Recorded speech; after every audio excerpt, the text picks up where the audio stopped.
And then a lot of this area is actually infiltrating straight into the ground. So it's and particularly around the trees, the water is getting into an expanded root zone around the trees. But you can also see here we're doing very subtle inflections up.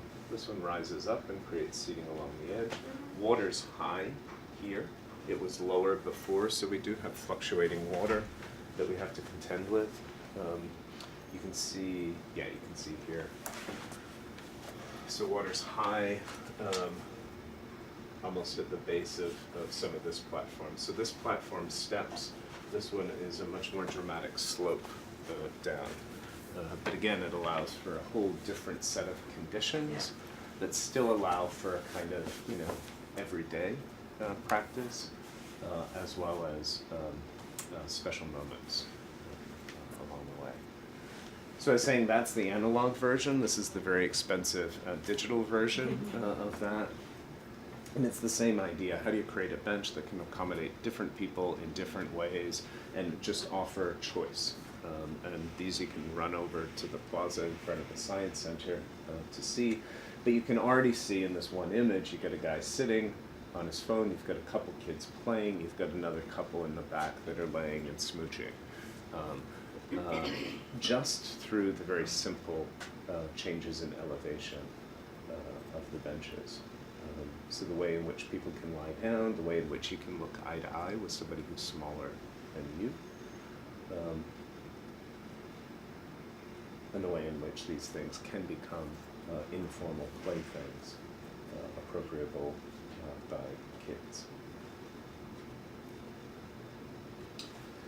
So we've done a lot of work, fabrication. I'll walk through this one rather quickly. It's 4 acres, University of Michigan.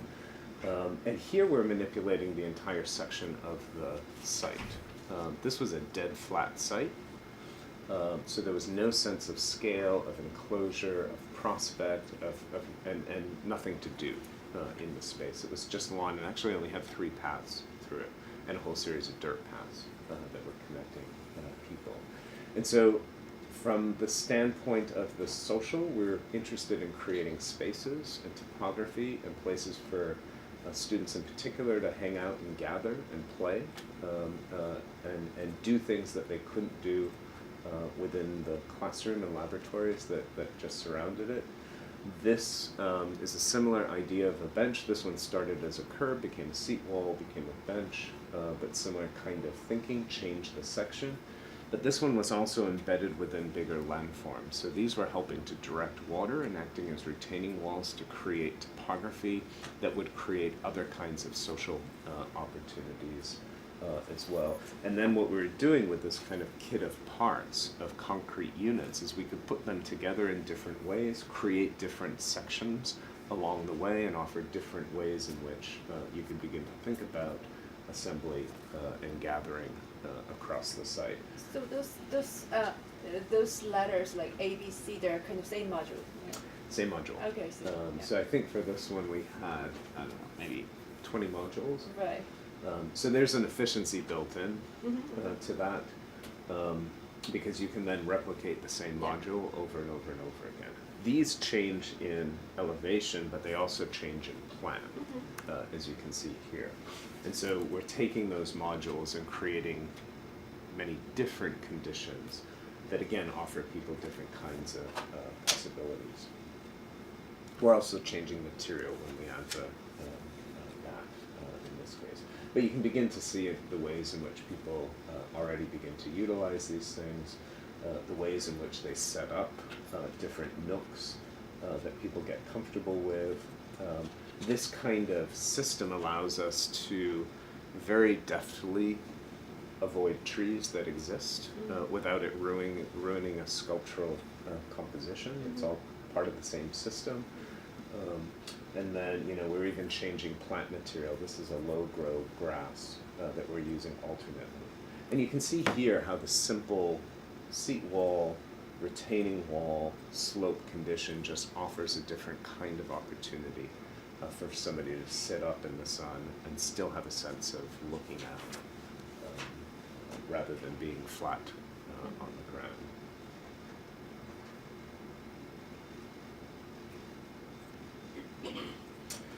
The other piece of the topographic move is in the foreground here. As much as we're building up, we're also excavating on the site. And this is where some of these things start to come together. We're asked to collect 95% of the rainwater that fell on the site, and yet the soil was really shitty. It was clay, so it doesn't have infiltration capacity. So those basins had to be enormous. You can see one of them here. I see. At certain moments, it's 4 feet deep Wow. because we just had to retain a lot of water, and we still have an underground cistern for overflow from it. But the idea here, so we have 5 of those scattered around the sites. They're planted with ferns and other soft and lush things, but also with bald cypress trees, which will get quite tall. So what you read now as an excavation, we'll read in the future as a big positive mark within the space. And here you get a sense of what that is at planting.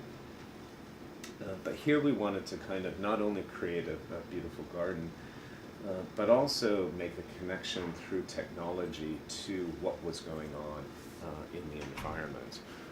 And so this proposal includes these light rods or light reeds. And the idea is that they glow softly until water starts to enter the system. And as soon as water starts to enter the system, they begin to flicker.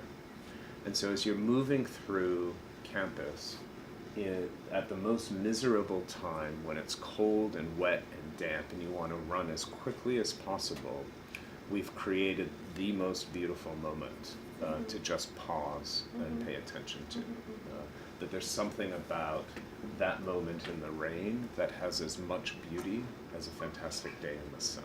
And so how is it that we use technology to kind of bring sustainability and environmental dynamics to life? Here you can see the rods in their condition. They really do have a presence, even when they're on just quietly and it's dry. And the whole idea of, again, imagine that's the barren infiltration garden just after planting. But having these things really almost hidden within the lush vegetation and playing off that lush vegetation is really the idea as things grow up. And it's this kind of interactivity, this is where we get into some of the more sensorial aspects of landscape and of water and of people's experience in the city. And it's something we inscribe even to our projects that deal explicitly with climate change. So this is East Boston. In Boston, we're working in East Boston, Charlestown, along the Mystic River at Moakley Park, as well as on a couple large development projects around Boston Harbor. We're working in Galveston, we're working in Edmonton now. And you can even say those earlier projects in Green Bay and Milwaukee are absolutely resilience projects. And what's interesting about those projects is they're demonstrating to coastal communities how you actually build those things that incorporate new development, new open space, and all of that. But here's where we want to, in some ways, I've always been interested in qualities of water, and it's also where we want to step back and really understand section as one way to reveal some of those ambient qualities of water. So the reflective qualities of water that you see on the fens. Water, of course, can be fun and interactive and can invite people to kind of let down their guard. But it also has pretty amazing, beautiful qualities that we want to exploit as well. And so these are photographs. This is from the book project where I have asked Mike as a sideline to begin to document different qualities of water, even in a muddy puddle in Moakley Park. What are the qualities that are revealed? Or in the LA River, highly concrete basin that everybody says is devoid of life, you can get some pretty amazing moments of water. And the different forms and phenomena associated with water, the different momentary instances that water begins to have presence And of course, sometimes those are quite large and powerful moments, and other times they're really, they can be designed moments. They can be really soft and quiet moments as well. And so we see in a lot of ways opportunities, even within the resilience work we're doing, to recover that aspect of landscape design as well. So this is East Boston, near the airport that I'm sure you all use. That's the flood map. This is the proposal about using integrated landscape and new development opportunities along the edge that then connect to some of the inner city neighborhoods via these spines. We're typically altering the section here to create new social and ecological possibilities. And so all of the discussion we have with the community, with the client, is to what degree we alter the section in order to create these other kinds of opportunities. These are little model studies for work we're doing down in Galveston. And in this case, some of them are actually modifying an existing flood wall by layering in simple things like access, other kinds of edges that could then support different kinds of ecologies, but we're also, of course, looking at different opportunities for social life as well. And so, you know, and we're thinking simultaneously then about how those things work in terms of the forces and actions and projected sea level heights that we have to deal with. And then laying that over with a sense of what that ambient condition might be. So this is, you know, Moakley Park, super flat within the city. It used to be an area like this where even that little bit of level change was significant in terms of the ecological and social opportunities it allowed. But really it was sort of filled and flattened, and kind of over time it's just kind of settled in. It's undifferentiated now, except in very subtle ways. Water, of course, still has a presence here, but in a way that causes a nuisance. I was running through there yesterday, and it was muddy and disgusting, and even on the pathways, it's hard to find a dry way through. And so a lot of and then the park is in the foreground. That's the flood map there. And so in very simple ways, we're looking at how to integrate flood protection into the landscape, how this berm, which is really quite simple at certain moments, I think this berm ends up being almost a half-mile long. And because of the way we change the section, it allows for casual picnic slopes, different kinds of ecological opportunities, amphitheater settings, tiered terraced restaurants and overlooks. It allows for hidden groves and adventure playgrounds. And just, you know, there are many, many ways that we're trying to exploit that section in order to create new programmatic opportunities. And so you can see the berm here. And on the front side, you have everything from freshwater marsh, which will eventually turn to saltwater marsh with sports courts, a protected picnic zone, plaza and amphitheater and stacked restaurants, sledding hill, adventure playground, terrace fields moving down in the opposite direction, a family picnic grove, a flat area, and a whole series of dune restoration efforts along the way too. Also an offshore wave attenuation island, which is very much like that first slide that I showed you.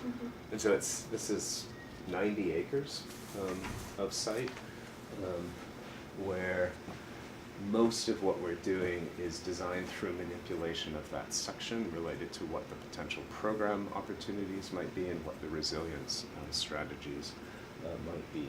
Even in the sport courts with multiple levels that are temporarily floodable as well. And so again, you know, even here, even on a site like the New England Aquarium, which is quite tight, we're trying to exploit the qualities of change that are already there. And so even now, the idea that you have a floating wetland that can expose a mussel garden at low tide, and yet a stepped edge that can deal with some sea level and storm surge issues as they may intensify over time, but all the while, in this case, at the aquarium, using it as a teaching tool to students and people who are coming to that place.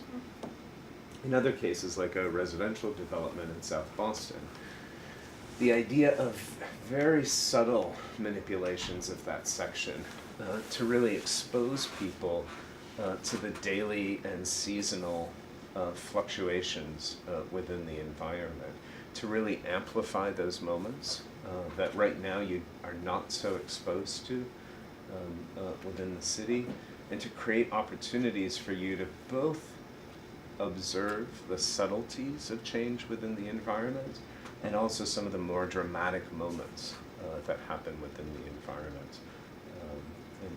And again, starting with that idea of how you manipulate the section in many different ways to allow both access and accommodation on the one hand, and also to allow the amplification of these natural dynamics on the other. That's all I've got. Huh? Great. I mean, it was really, really amazing to hear through the sections, especially.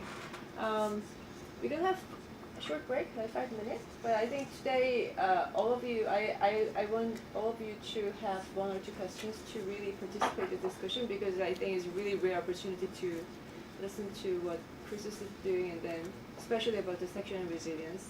So prepare your questions and your opinion about the projects, and then we'll be right back. Thank you. Great. Thank you very much. It was very good. Yeah.